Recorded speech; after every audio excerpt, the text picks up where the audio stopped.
Witajcie kochani, dzisiaj szybciutki przepis, więc zostawcie suba, zostawcie lajka, jeżeli jeszcze tego nie zrobiliście i zapraszam tu bliżej do mnie.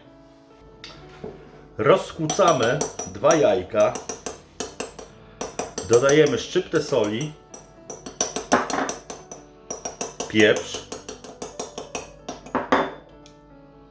czerwoną paprykę słodką, wędlinę, drobno pokrojone pomidora. Wszystko dobrze mieszamy. Na rozgrzaną patelnię dajemy olej.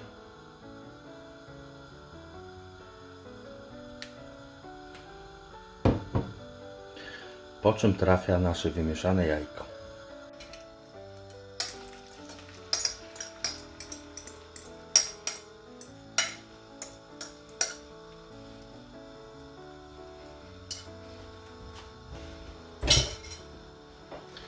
Rozprowadzamy nasze jajko równo na patelni i przykrywamy tortillą.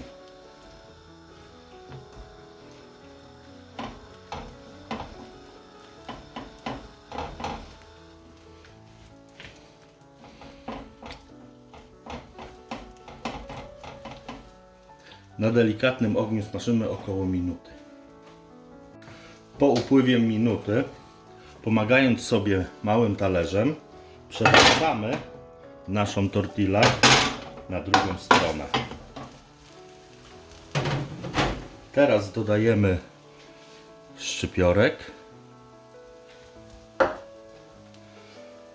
Ja dziś dodam ser mozzarella, możecie zetrzeć sobie goudę albo dać swój ulubiony ser w plastrach.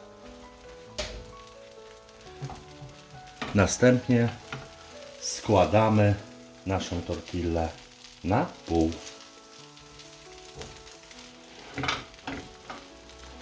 Podsmażamy z jednej i z drugiej strony przez około 30 sekund na stronę. Po upływie 30 sekund sprawdźmy, czy ładnie się zarumieniła nasza tortilla. Tak. Przewracamy ją na drugą stronę i kolejne 30 sekund smażymy pod przykryciem.